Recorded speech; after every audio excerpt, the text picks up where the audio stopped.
Okay, welcome back to session 2 of the same lecture. I hope you have taken time to review lecture number 1, where we dwelt on Genesis chapter 1 to show you that indeed the Lord himself created systems. Now, I think there are some conclusions we can draw from Genesis chapter 1. And what are some of those conclusions? Number 1, let me go to the next slide. Number 1, God thinks systematically. God is a God of systems. Everything he has created is created in systems, well structured, well defined.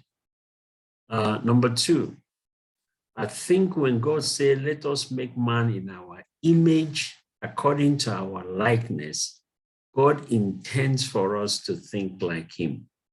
Therefore, the highest level of intellectual acumen and acuity that we can attain is systems design and deployment.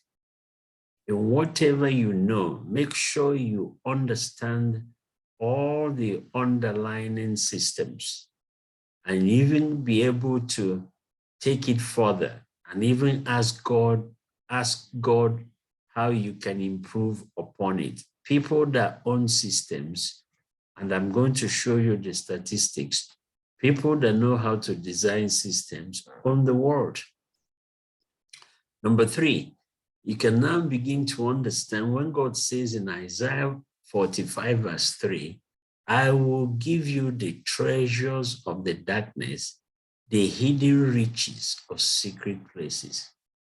The highest honor God can give you is to show you the secrets, the keys of the kingdom, the systems he has used to create the world. If you know those systems, you can rule the world. You can control the world. Anywhere you go and speak about those systems, people will pay attention. People will pay attention. I dare say that this is the weakest part of Christianity. Christians have perfected miracles. They know how to demand miracles from God, but they don't know how to download systems, which are far more richer. They create sustainable societies that miracle. We enjoy miracle, but we don't know how they come. Then when God gives you a system, you not only do you understand it, but you can share it with future generation. Okay, how important are systems? System, as I say, is the greatest skill in the world is the ability to create systems and build networks. People that know how to create and market systems rule the world. For example, Bill Gates, a university dropout, learned early in life to create computer systems. He created a computer operating system known as Microsoft operating and networking system. Today, he's a billionaire, among the top 10, used to be number 1, sometimes number 2 richest man in the world. How did he make his wealth? By knowing how to build systems. There are other systems and so on and so forth. The fastest way and the quickest way to create wealth today is to know how to build systems, okay? And that comes through spending time and fishing in the ocean of ideas that God has created. It has been said that 1% of the world 1% of the people that control the world do so by knowing how to establish systems. The Antichrist will use systems to rule the world. So if we're going to counteract that, if believers are going to counteract that, they must build a counter system. You use system to fight system. If you don't know how to build system, then you're going to be controlled by the one that others build. And that system is already being implemented. 2% of the people that live on earth are the associates of this 1% or their family members. 5% of the world work for them and support them. Therefore, 92% are ruled and controlled by 3%. Actually, that should be 97% if you include the 5% that work for them. So 5% plus 92% are ruled by 3%, all because they know how to build system. When you look at everything God has created, you see that it's all systems. Atmospheric system created in day 2. Ecological systems created from day 3 all the way to day 6. Solar system created in day 4. Geological system created in day 3 when God created land, geology, volcanic processes. Animal and botanical living systems created in day 5, day 3, and day 5 and day 6. And then when you even look at, take each system, just take the human body, for example, you see that it's all made up of systems, nervous systems, digestive systems, reproductive system, respiratory system, auditory system, ocular system, everything system, skeletal system, endocrine system, everything in the body is made up of systems. When you say somebody is a doctor specializing in OBGYN, gynecologists, they are experts in the reproductive system of the female. If it's a man, he's an urologist. So doctors are nothing but specialists in different systems in the body, okay?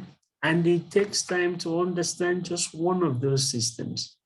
You can imagine trying to understand the entire body, okay? God is awesome.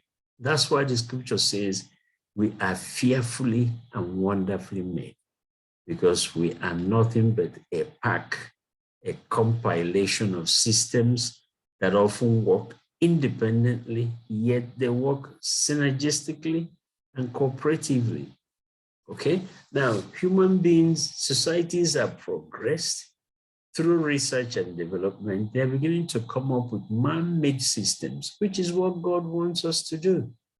We now have banking systems, and I must say the banking system in Nigeria has greatly improved and even better than even systems in many first world nations.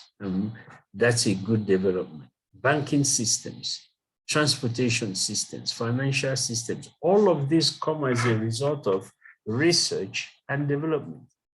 By studying nature, by studying what God has created, man has gone on to create and develop other systems, okay? Healthcare systems, social systems. So whatever you're doing, there is a system that will make it better. Find it, go and study it and apply it, and you find out that what you do will be better. You can even be the innovator, creator of that system. And by the way, better systems can be developed that will render current systems obsolete. Better systems can be developed that will render current systems obsolete, okay?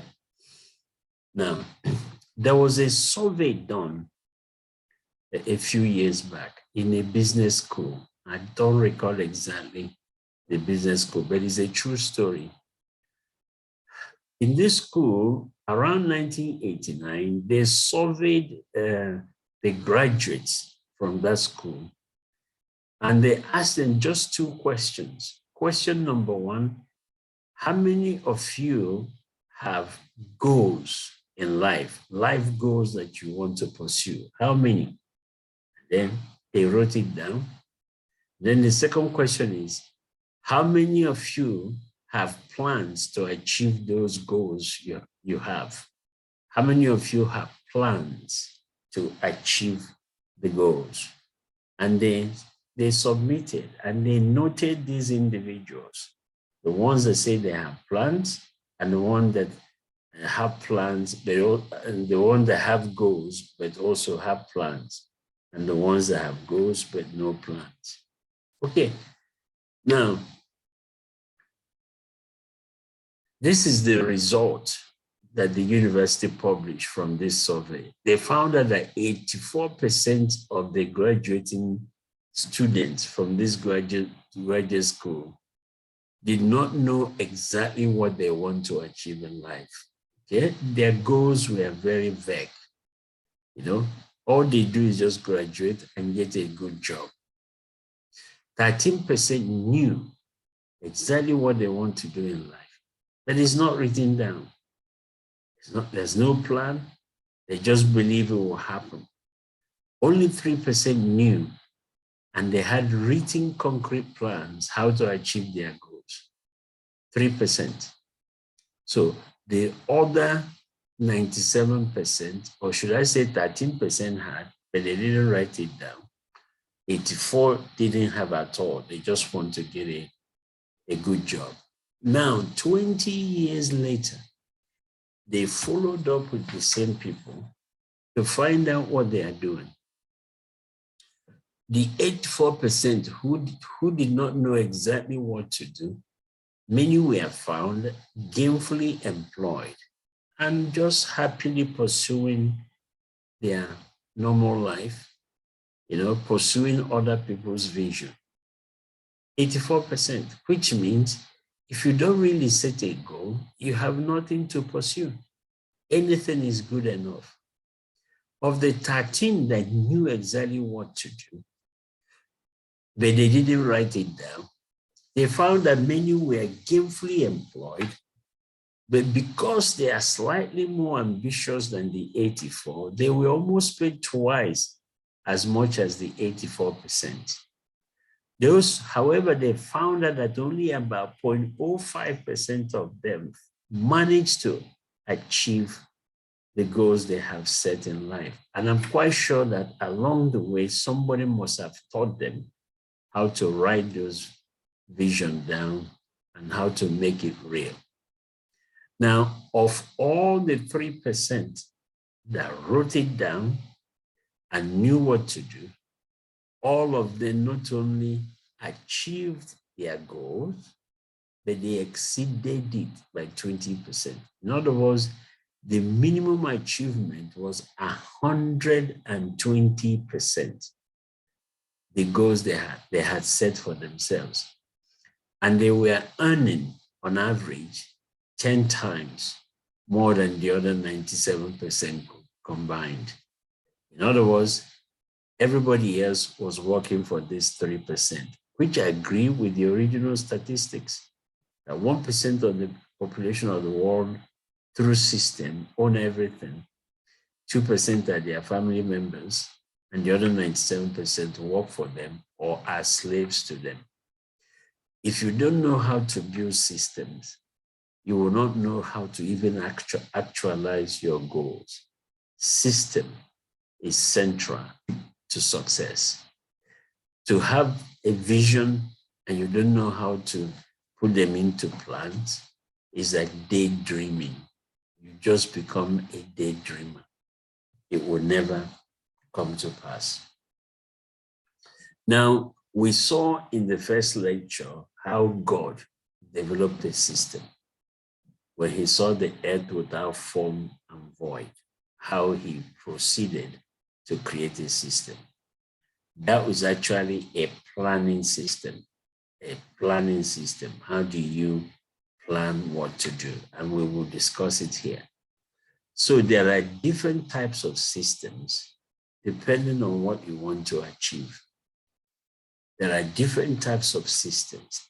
I will only mention very few here. I encourage you to go to Google or any other source and Google about any system that you want to build. You'll be amazed that it's already available online for you. One of the fastest way and greatest way to learn is to go online. I will talk about a personal development system towards achieving your life goal. You should have a system for your own growth. That system should say when you should go to school, what degree you want to get, what skills you want to build. You should have timeline, including when you want to retire, including what you want to do after retirement.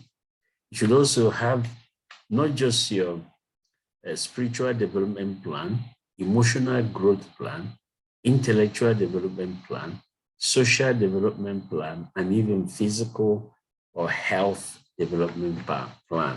You should all cover those 5 aspects. Number 2, a system for organizational development. How do you build a system, a quality management system for your organization? Number 3, if you want to take something from average to greatness, what is the system to do that? It's a good to great system.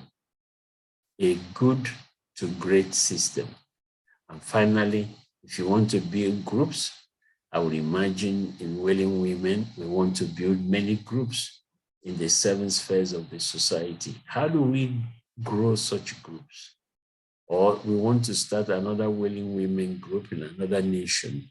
Is there a system for building that? All of that are available. So I'm going to take these one by one. Whatever I'm doing is just surface. It's just an introduction. What I expect is that you will actually go online and read more and see variety of systems, okay? Many ways that systems are created. Okay, let's look at personal development plan as developed by Benjamin Franklin. Please go and Google Benjamin Franklin, an amazing individual. He was a diplomat, he was an inventor, he was an all-rounder. But one of the things he really focused on how do you live an efficient and effective life? This is one of my favorite quotes, and it's a quote by Benjamin Franklin. He asks a profound question. Do you love life?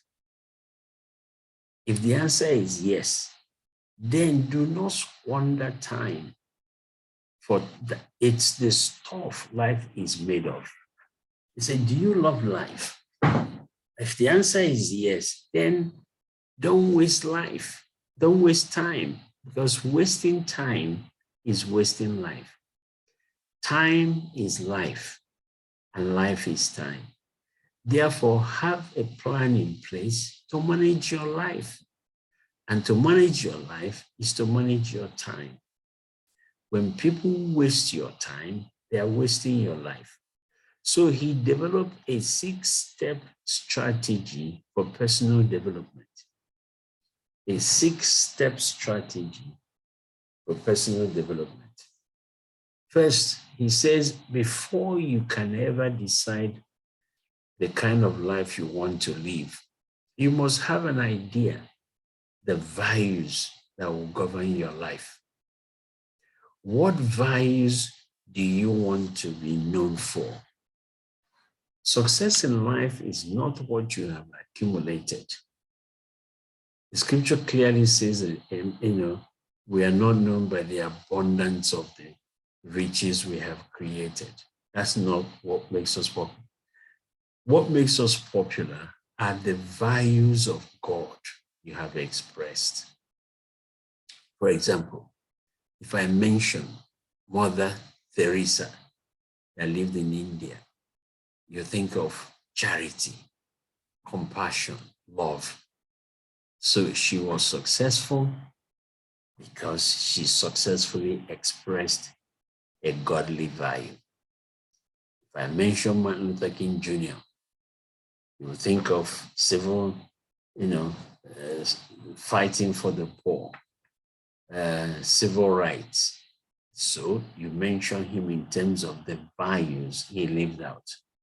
If I mention Gandhi, the same. If I mention any great person, you will remember a value associated with it. So which value do you want to be known when you die? Which value will be attached to your name? When I mention Nelson Mandela, you think of forgiveness. A man that forgave his enemies that locked him up in jail for 27 years.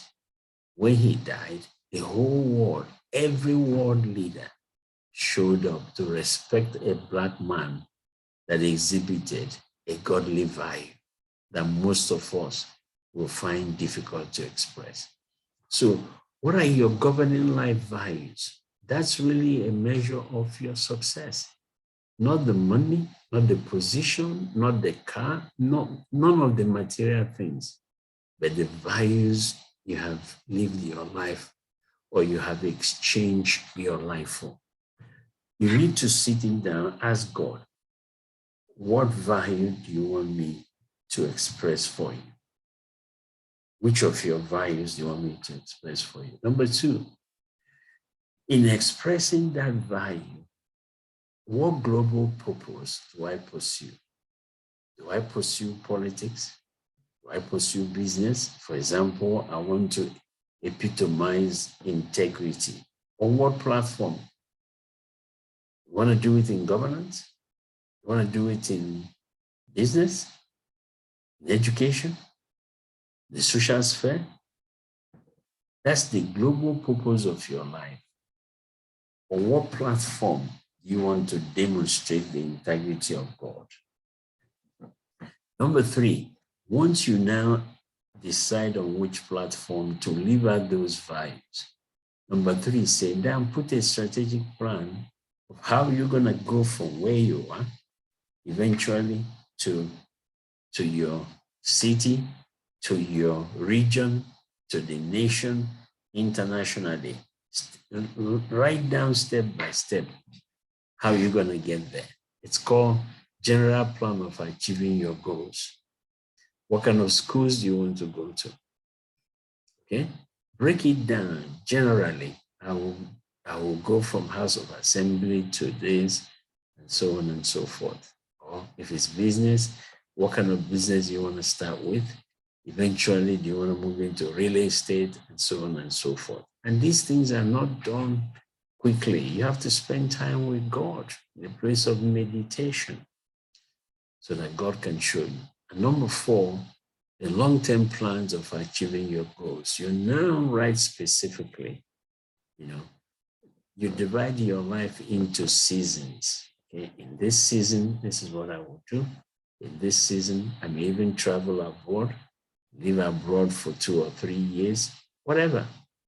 Write it down.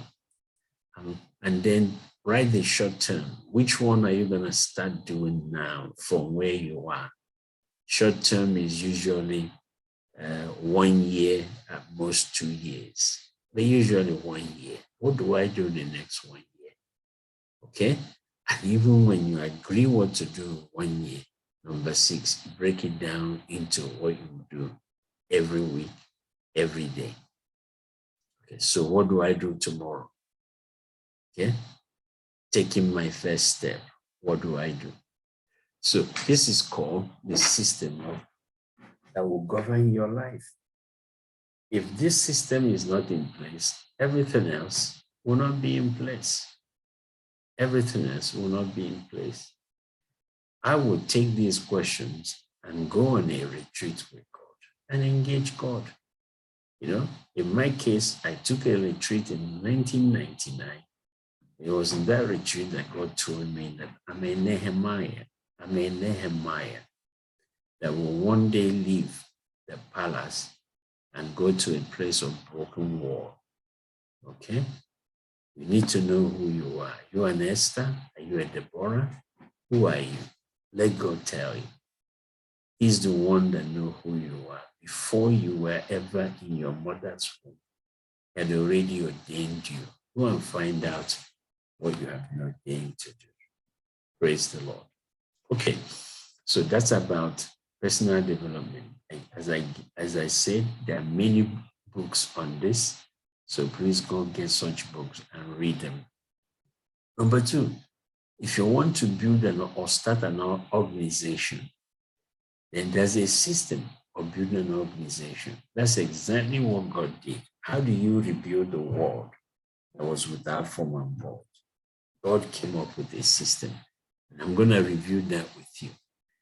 In Luke chapter 14, verse 28 to 30, Jesus said, for which of you, intending to build a tower, does not sit down and count the cost, whether he has enough to finish it, lest after he has laid the foundation and is not able to finish, all who see it will begin to mock, saying, this man began to build and was not able to finish. Jesus is saying, don't hurry to start things. Sit down, think through, count the cost before you step out. Okay? So when you're ready to make sure whatever you engage in is clear. How do you make your vision clear and achievable? I'm going to give you some insights. This could be an individual, this could be you as an individual, or you as a group. First of all, write down the vision and make it plain. Break it down.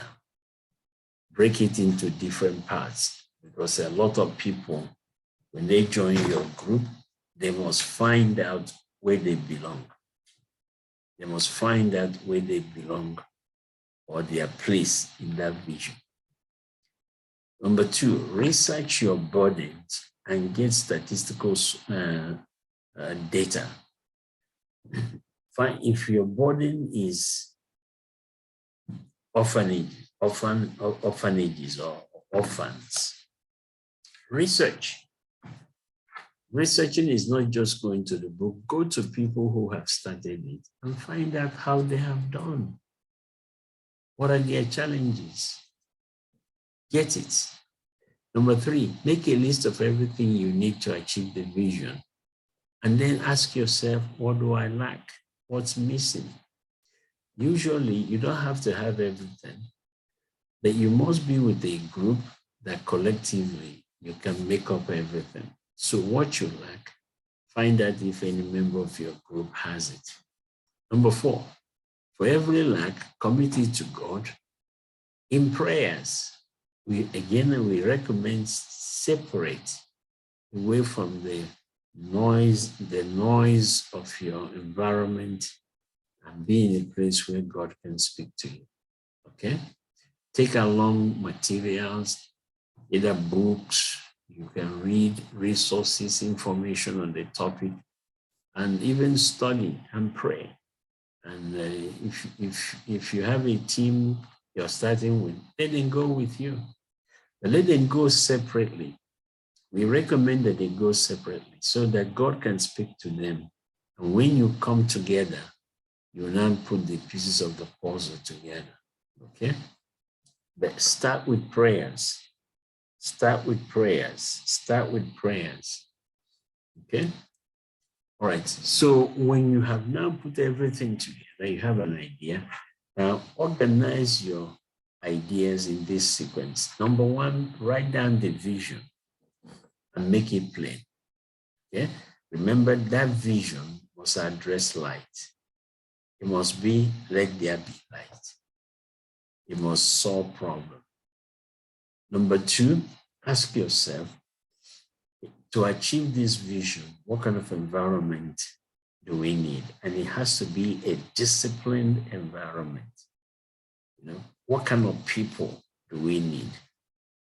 Actually, it's the kind of people you need that determines the environment you need to create. Okay? Usually, the people you need is articulated in your value system. You're saying the people that will work and achieve this vision must have these core values. You start listing the core values. Now, the environment you create must help develop and maintain those core values. the, the guidelines, your rights, the constitutions, all of that is to ensure that the core values are maintained, because without the core values, you cannot achieve the vision. Okay, number 3, you need to put down a strategy for your land, your physical infrastructure. Are you going to rent? Or how long are you going to rent? Do you buy a land? When do you build? All of that. You need to put down your day 3 strategy. Okay, and it's good to think about these things ahead of time. Remember the statistics. Those that wrote it down achieved. Those that postponed and didn't write it down did not achieve. Because when you write something down, you take it more serious. So put down your infrastructural development plan. Okay. Number 4, develop your short-term, mid-term, and long-term goals. Your short-term, mid-term, and long-term goals. Okay, and that should include not only infrastructural development, human capacity development, and so on and so forth. Just believe God through prayer and write them down. Okay. By the way, writing them down is also an act of faith. Okay. Number 5, create a food chain. God created fish and birds so that we can eat. The food chain, the animals and the men and people can eat, so they have energy. What food chain are you? How are you providing for the success of your people? Write it down, especially things like benefits. Okay, what benefits are you doing? When you can afford it, don't write it down. But just know that when people are happy when their efforts are incentivized, when they're incentives. Okay, keep that in mind. Number 6, you must have a plan for leadership development and succession planning. God said, let us make man in our image and our likeness, and let them have dominion. Let them take over. You must have a succession plan. You must have a way of training leaders regularly with the intention to empower them and hand over to them so that you can move on to higher responsibilities. Okay? You must also have you must have what I call God took time to take care of basic needs of men. I've talked about this: mission, food, what have you.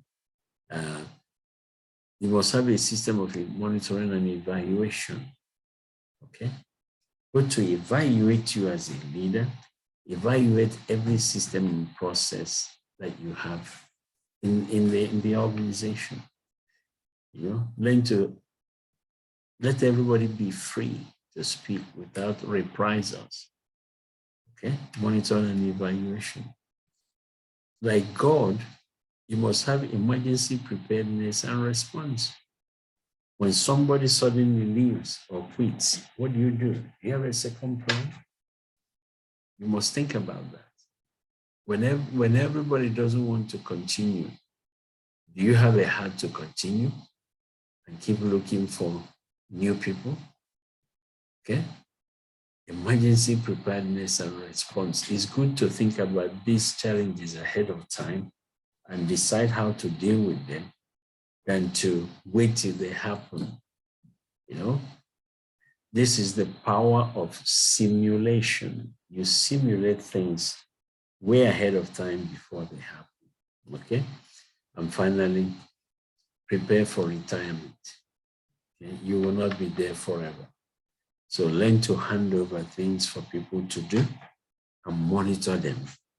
It'd be nice to correct them when you're still around and to hand over when you're too late, too weak, and you're not even active to monitor what they do, let alone correct them. So it's good to hand over when you still have strength so that you can follow up, monitor, correct.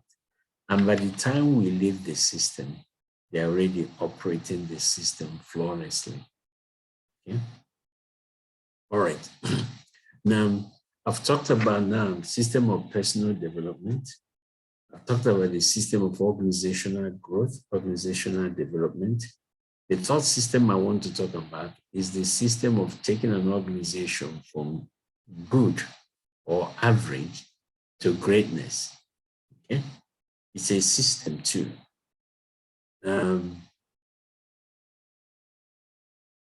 There are actually 7 steps to taking an organization from good to great.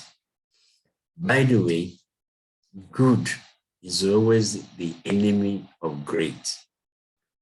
Good is the enemy of great. Once you're satisfied with good, you can never attain greatness.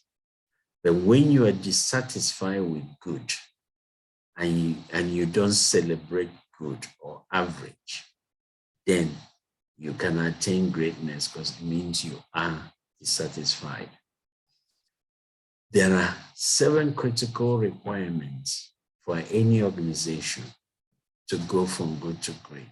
And requirement number 1 is that you must have a leader who is personally humble, but professionally very strong-willed.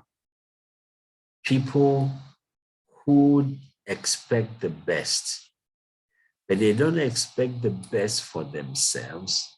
They expect the best for the organization. In other words, they are not satisfied with where the organization is, and they're not doing it because of what they will benefit from it. They're doing it because, for God's sake, everything worth doing is worth doing well. And these people are professionally minded. They pursue standards. We just saw in the first lecture that God is a God of standard. Out of God's actions in Genesis chapter 1, a lot of international standards have come. So these people are people that operate by international best practices.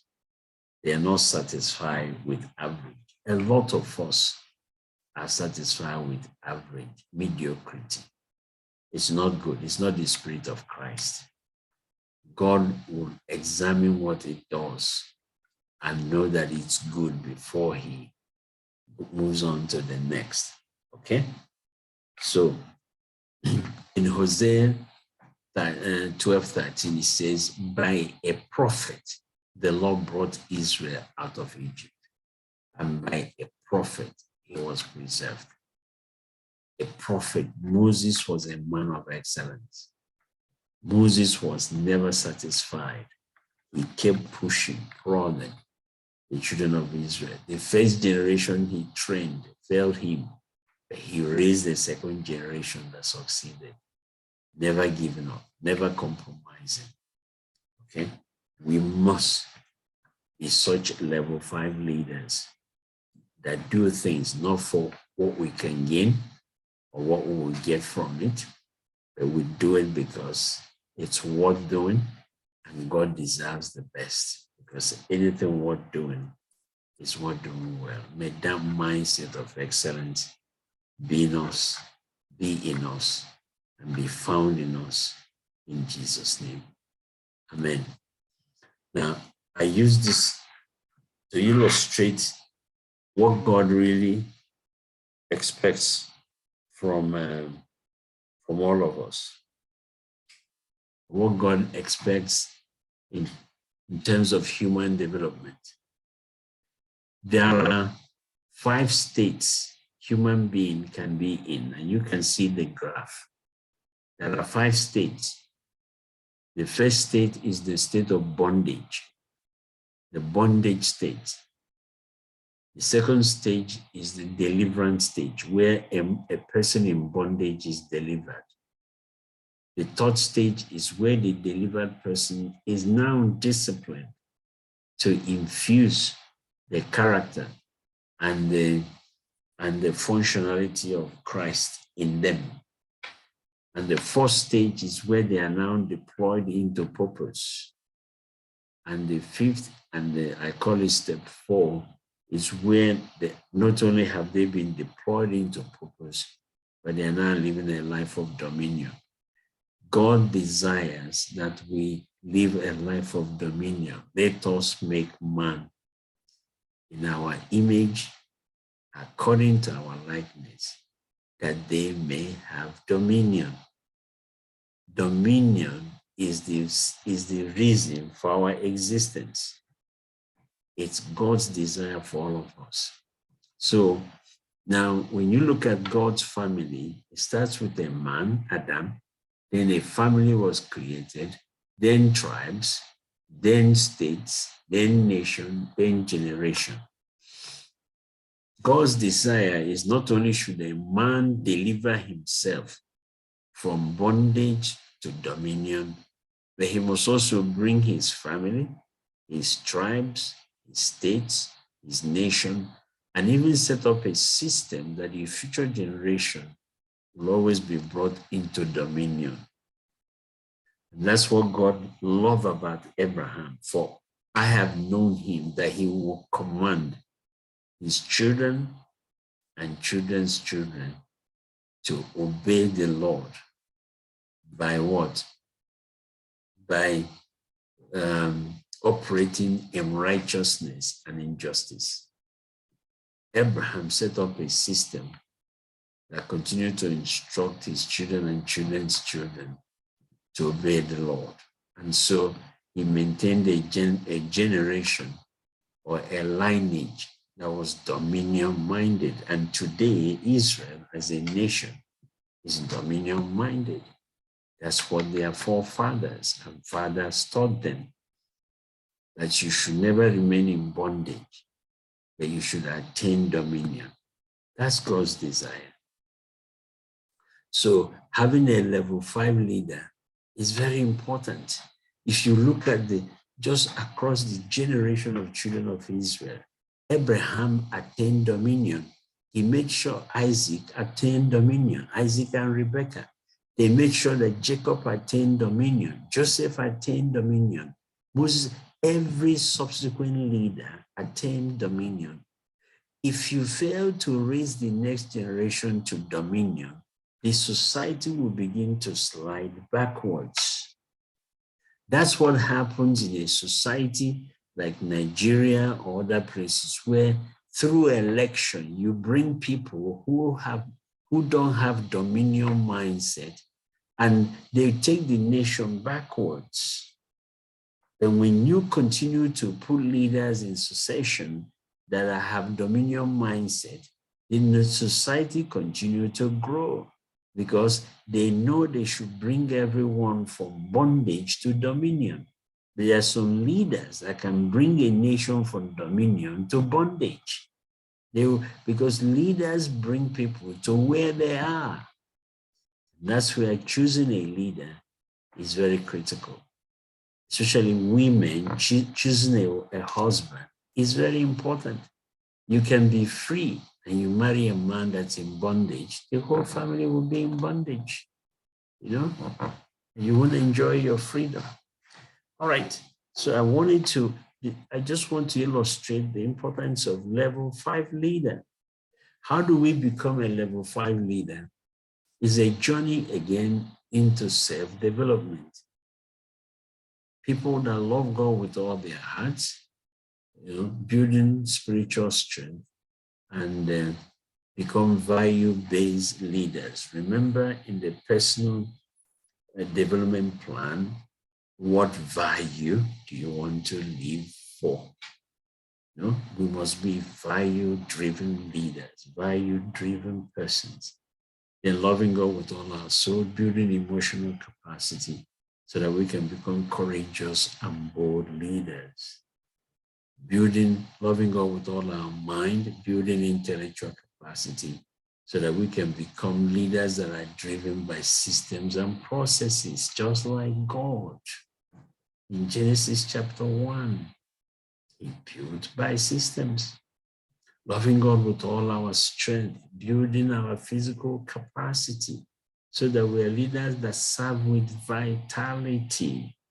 not always sick and weak, and loving our neighbors ourselves, building our social capacity so that we'll be leaders that lead with social intelligence, know how to bring together people from different groups. So, but when we lead, people rejoice, people work together, not when we lead, people are divided. We are not godly leaders. Okay? So how do you build, again, a great society? You must start with a level 5 leader who is very matured spiritually, emotionally, intellectually, socially, and also physically. Okay? Number 2, if you want to build a strong organization that becomes great, not only must you have a level 5 leader, you must have a strong, competent, but loyal support team. Very strong team. Okay?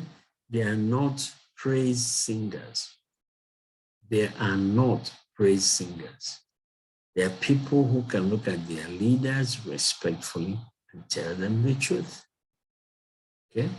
In Exodus chapter 17, from verse 11 to 13, it says, "And so it was when Moses held up his hand that Israel prevailed. And when he let down his hand, Amalek prevailed. But Moses' hands became heavy. So they took, who are they support leadership. They took a stone and put it under him, and he sat on it. And Aaron and Hur supported his hand, one on one side and the other one on the other side. And his hand were steady until going down of the sun. As a result of strong and supportive leadership, Joshua prevailed in the field of war." Okay?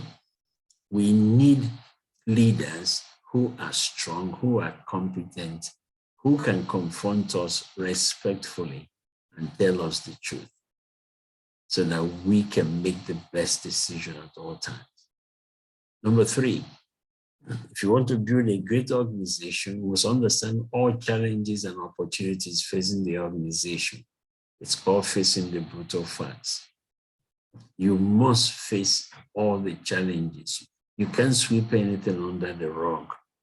We see this in Nehemiah chapter 4, verse 10 to 11. Then Judah said, "The strength of the laborers is failing.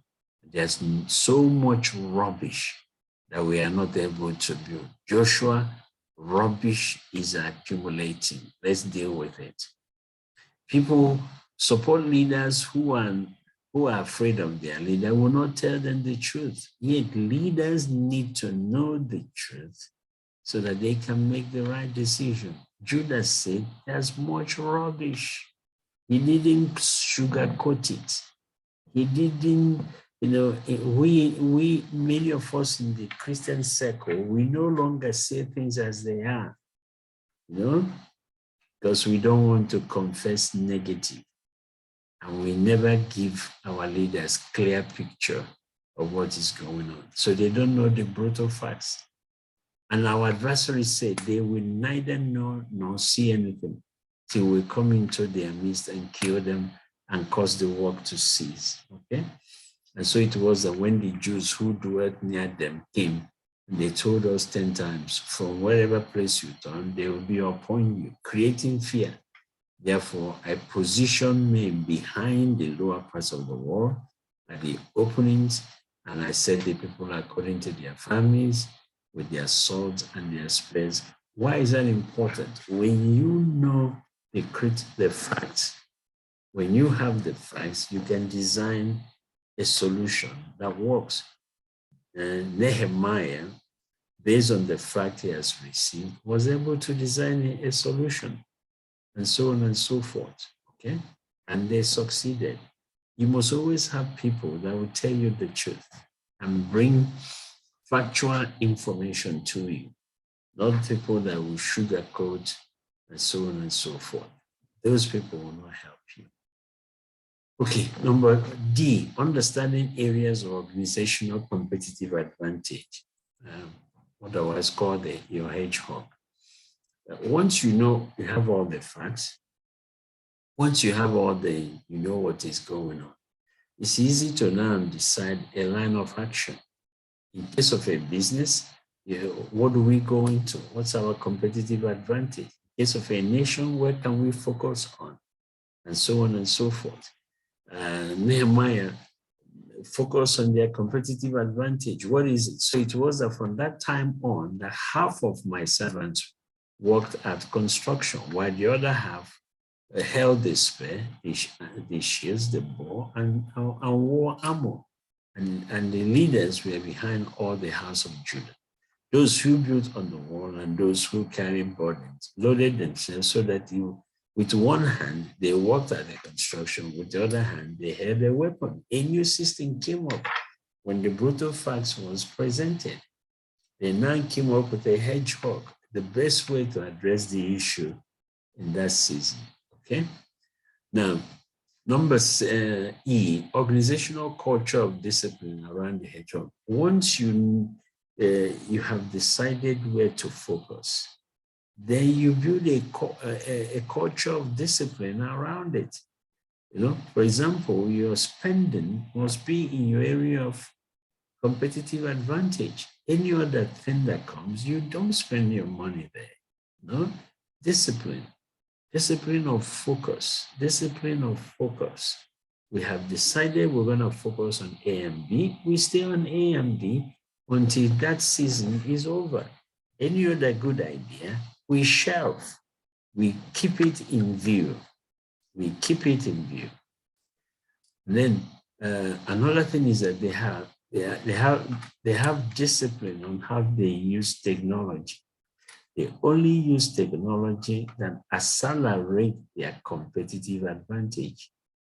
They don't use it because it is fancy, because it is the latest. No, they only use technology that advances their competitive advantage. And of course, they will not spend more than necessary, already budgeted to do that. And finally, even when they put all this together, they know it is a steady and slow process. Nothing works overnight. Okay? They apply what they call the flywheel approach. Let things take their time to mesh, let the people, the process, the computer, everything work together to finally produce the results. If you want to learn more about the Good to Great system, please read the book Good to Great by Jim Collins. It's very rich. Yes, it's an old book, 2005, but it's still a treasure. Okay? In the remaining few minutes I have, I now want to talk about how do you build groups. There are so many systems, I don't even know where to start. But I'm just giving you an example. Every successful thing you do must be system-based. Even how you recruit your members must be a system. How you have your meetings must be a system, documented. Okay? So how do you build a group? First of all, set a goal. For example, this year, you want to expand Wailing Women globally. Which nation do you want to enter? Or in one nation, you want to build it in other cities. First thing, you set a goal. The number of members you want in a group. You have to set a goal. You can't just say, let's see how we grow. You set a goal. And then set a time limit for achieving that goal. If it's by the end of this year, you will say, in such and such a city, we want to grow by this number. By the way, it could be just the education group. It could be the business group. You decide which group you want to target to grow.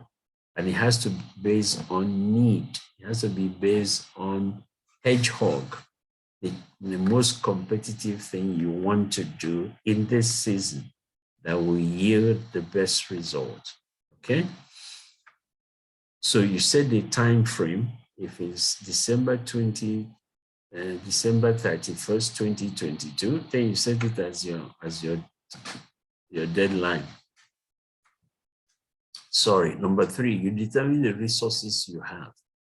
Personal resources, network, write down all resources available to you. both your own, your skills, what networks, institutions, and write them down, because if you make use of all of them, they will help you to achieve your goal. Number 4, break down these goals into smaller ones. For example, between, say, this March and December, how many months is that? That's 10 months, okay? Let's say we want to have 80 people in 10 months. Well, let's break it to monthly goals. That's 8 people per month, okay? Let's break it into weekly. That's 2 persons per week. Let's break it into even further. You will see that is 1 person every 2.5 days. See, when you gaining 1 person every 2.5 days is far easier to achieve than pursuing 80 people in 1 year. You know, so when we break goals further down, they become achievable. Okay, so break it down into annually, quarterly, monthly, weekly, and even daily. And even within the day, set it for morning, afternoon, evening. It becomes easier to pursue and achieve than pursuing a much larger one. Okay. Now, where location and scope will be the goals to be achieved, you have to know who your target audience is. You have to agree on meeting locations. Where are we going to meet? How often are we going to meet? Who is in charge? These little details must be first developed before you can now start to operate. If you want to build a tower, sit down first and count the cost. Number 6, build a leadership team of about 10, okay? Because if we're going to build a team of about 80 and I have 10 people, then I can assign 8 to each one of them. You get 8 over the next whatever period. It's far easier than just say 10, go after 80. All right? Delegate responsibility to your leadership team and set up a control mechanism. I'm going to show you a chart of such a control mechanism. Monitor and control the actions and activities of the leaders by being part of the development of their daily. Okay, when you delegate, you must follow through. If they say, I'm going to go for 1 person a week, then it's your responsibility to call them every day. If they say they will do it on Monday, then call them before the day is early in the morning. Ask them, how far? Do you have your plans ready? And when they come back, you call. Did you achieve your goal? Remember, you don't reprimand. You're a coach. So you find out what went wrong. What can we do differently? So you must coach in the background, but you must get involved. You can't just keep quiet and assume that they are achieving their goal. They may shock you. After Monday, they may have quit. When you call them on Friday, you find that they're on vacation. Okay, don't do that. Follow up so that you can address issues when they happen. Okay. Now, 9, establish a system of reward and compensation. Find a way of encouraging them every time they meet their goals, even for trying gallantly, even when they fail gallantly, still appreciate them. And number 10, empower your leaders regularly. When I follow through and I discuss and I find out why they are not succeeding, normally it's a pointer to what they do not know. And therefore, I should organize a leadership training to cover that thing they are struggling with. So monitoring your team and following up usually helps you to know what they are weak in and where they are strong. And then organize a leadership training to address that. Okay. All right. This is the kind of chart I was talking about, a system of control, For example, what are we dealing with? Maybe we want to grow the education women group, or the business women group, or the governance group, or the social group, whatever. Okay, it may be the same group, but in different parts of the city, different parts of the state. Okay, you have to do clarification, which group or subgroup. Okay, where are they going to be meeting? If we want to grow, they have to be meeting someplace. Have you chosen the place? You have to choose the place. Not just that, you should even have a second and third option. Remember, contingency plan. When God was disappointed by Adam, he came with a second plan. So for each of these, you must have a second plan. Okay, how often are you going to meet? Is it once a week? Is it twice a week? You need to decide all these things. Okay, and who is in charge? You need to write down. If that person is not available, who is the second in charge? And so on. And then how are you going to meet? Is it face-to-face? Is it by Zoom? Is it by WhatsApp? Is it by telephone? And so on. How are you going to evaluate your day-to-day? Are you going to take attendance charts? And so on and so forth. How are you going to monitor your success? How? What data do you need to capture that will help you monitor your success? Okay? And then you can have comments. If there's a special thing that happened, you need to write down a unique thing, an unanticipated issue. You write it down. And then again, you have to write down your backups, both the meeting venue, if anything happens, or where should people converge instead, or so on and so forth. If the Zoom is not working, is there a second account? And so on and so forth, okay? All these are systems. All these are systems. And we need to think this way. That's usually where you and I fail, because we are not that detailed, okay? We're not that detailed. Now, why is system so powerful? Because they are predictable. Once you set them up, you know what will happen next. Okay? There are not too many surprises. Okay? Number two is they are governed by principles and laws that God himself has created. We're not making these things up. God created them. Systems work independently. Okay? A strategic planning system may work independent from quality management system and so on and so forth. And sometimes they work side by side, okay? And they consist of elements working together. What do I mean by elements? Look at every column is an element. Every column is an element working together. It forms a system, okay? And they're replicable. If it succeeds in Puerto Rico, apply the same system with minor adjustments in California, it will work. Bring it to Africa or Asia, they will work.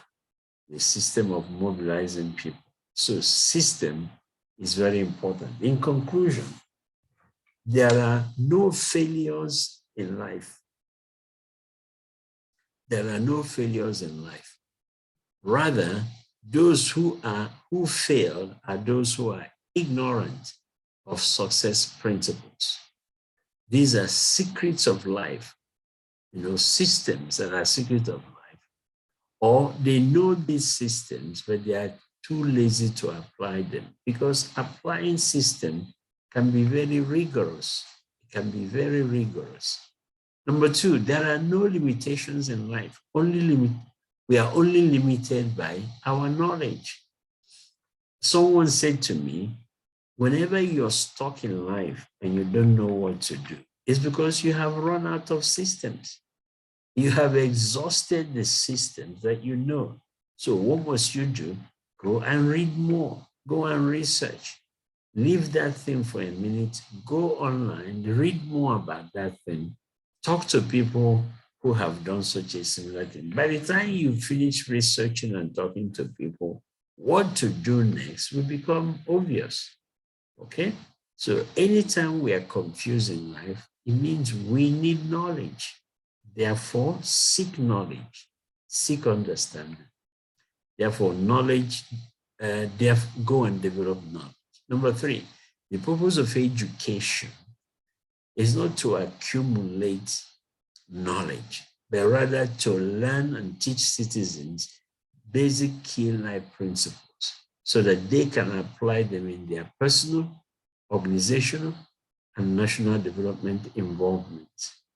And many a time it involves how to apply systems. When you become expert in applying different systems, anywhere you are, you'll be highly sought after. You'll become the leader of the pack. Number 4, principles of life are derived by breaking or dividing things down from micro to macro levels. The more we understand and organize things at the macro level, the more precise the plan becomes at the micro level, and the more likely, the more plans the more precise the plan becomes at the macro level. Please, I'll correct that. If you build up the basic ones, the large ones will be in shape. If we know how to control societies at the micro level, the whole society will be fine. So the challenge is building at the macro. That's what gets the macro better. Finally, systems are chaining together of micro principles or processes that bring about expected results in the macro level. Those that control us from the micro level. And by the time they finish building the micro systems, we are controlled at the global level. System is the most powerful skill we can learn. Even many of the enemies that we'll encounter in this season, we will encounter them at our gates to counteract their systems. If we don't understand systems, we can never withstand them. They will put us all in their bags. God bless you. And please, if you have any questions, write to me, vanigbogu@gmail.com, or send it to Wailing Women Headquarters, and they will get it to me. May the Lord bless you. I love you, people. I'm proud of you. I'm praying for you. And thank you for providing excellent leadership in this season towards national transformation. The Lord bless you.